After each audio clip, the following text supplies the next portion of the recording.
Hi friends, வணக்கம். எல்லாரும் எப்படி இருக்கீங்க? இன்றைக்கி வீடியோவில் நான் வந்துட்டு ஒரு லஞ்ச் காம்போட தான் உங்களை மீட் பண்ண வந்திருக்கேன். இன்றைக்கி மெனு பார்த்தீங்கன்னா ரைஸ், கீரை சாம்பார், ரசம், அதுக்கப்புறம் உருளைக்கிழங்கு வறுவல், கேரட் தயிர் பச்சடி, அது கூட நான் மோர் மிளகா கொஞ்சம் பொரிச்சு வச்சேன்.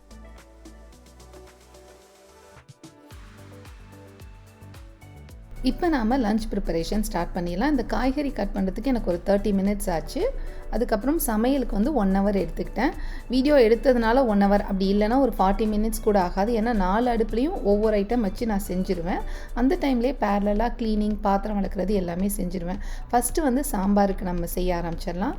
கொஞ்சமாக நல்லெண்ணெய் சேர்த்து கட் பண்ணி வச்சுருக்க வெங்காயம், பச்சை மிளகா நம்ம வதக்கிக்கலாம். வெங்காயம், பச்சை மிளகா வதக்கிற கேப்பில் நான் ரசத்துக்கும் கரைச்சி எடுத்துக்கிறேன். ஏற்கனவே நான் பருப்பு வேக வச்சு எடுத்து வச்சுட்டேன். காலையிலே வெந்துட்டு, அதனால் நல்லா ஆறி கொஞ்சம் அழுத்தமாக இருக்குது. ஸோ நல்லா மேஷ் பண்ணி விட்டுட்டு ஒரு கரண்டி அளவு பருப்பு நான் ரசத்துக்கு எடுத்துக்கிட்டு மீதியை நான் சாம்பாருக்காக தனியாக எடுத்து வச்சிடறேன். வெங்காயம், பச்சை மிளகா லேசாக வதக்கிட்டு நம்ம கட் பண்ணி வச்சுருக்க தக்காளி சேர்த்துக்கலாம். நான் எப்போவுமே புளி கொஞ்சம் கம்மி பண்ணிவிட்டு தக்காளி சேர்த்துக்குவேன். இப்போ நாம் ரசத்துக்கு கரைச்சிக்கலாம். ஒரு கரண்டி பருப்பு, அது கூட ஒரு அரை கரண்டி அளவு டேமரின் பேஸ்ட், பெருங்காயத்தூள், இது கூடவே கட் பண்ணி வச்சுருக்க தக்காளி, பச்சை மிளகா, தேவையான அளவு தண்ணி சேர்த்து இந்த தக்காளியை நல்லா மசிச்சு விட்டுறலாம். மசிச்சுட்டு அந்த சக்கையை மட்டும் தனியாக எடுத்து வச்சிடலாம். ரசம் கரைச்சாச்சு. இதை நாம் இனிமேல் தாளித்து கொதிக்க விடணும். அடுத்து நம்ம வெங்காயம், தக்காளி எல்லாம் நல்லா வதங்கிட்டு இப்போ கட் பண்ணி வச்சுருக்க கீரையை சேர்த்து ஒரு 2 நிமிஷம் லேசாக பெரட்டணும். அப்படின்னா தண்ணி விட ஆரம்பிச்சிடும். ரொம்ப நேரம் வதக்கணும், வேக வைக்கணும்னு தேவை கிடையாது. தண்ணி விட ஆரம்பித்தோடனே நாம் ஏற்கனவே வேக வச்சு எடுத்த பருப்பை இது கூட சேர்த்துக்கலாம். இந்த சாம்பாருக்கு தேவையான உப்பு, மிளகாத்தூள், மஞ்சத்தூள், புளி பேஸ்ட்டு சேர்த்து நல்லா மிக்ஸ் பண்ணி இதை நாம் மீடியம் ஹீட்டில் கொதிக்க விடலாம்.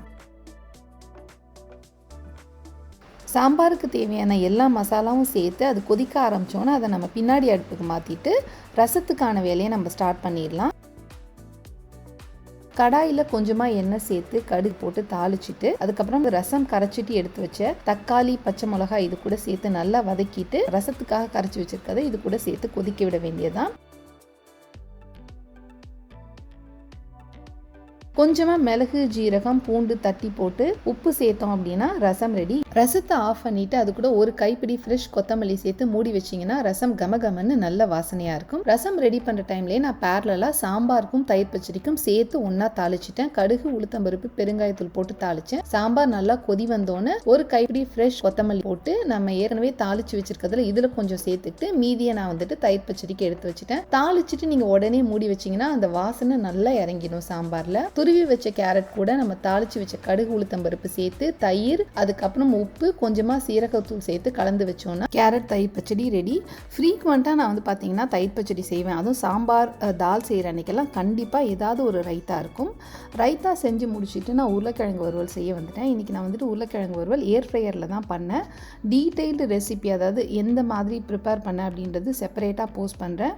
நான் ஏற்கனவே உருளைக்கிழங்கு வாஷ் பண்ணி க்ளீன் பண்ணி க்யூப்ஸாக கட் பண்ணி வச்சுட்டேன். அதில் மிளகாத்தூள், உப்பு, கொஞ்சமாக ஆயில் போட்டு மிக்ஸ் பண்ணிவிட்டு நம்ம ஏர் ஃப்ரை பண்ணுற ட்ரேயில் வச்சுட்டு டைமிங் செட் பண்ணி வச்சிட்டோம் அப்படின்னா நம்மளோட வேலை முடிஞ்சுது.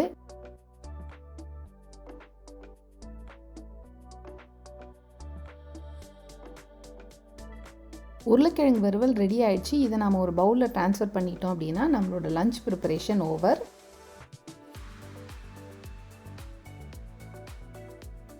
சுட சுட சாம்பார், தக்காளி ரசம், அதுக்கு தொட்டு சாப்பிட கேரட் ரைத்தா, ஏர் ஃப்ரை பண்ண பொட்டேட்டோ ஃப்ரை, அது கூடவே நல்ல காரமாக மோர் மிளகான்னு சொல்லிட்டு இன்றைக்கி லஞ்ச் ப்ரிப்பரேஷன் முடிச்சாச்சு.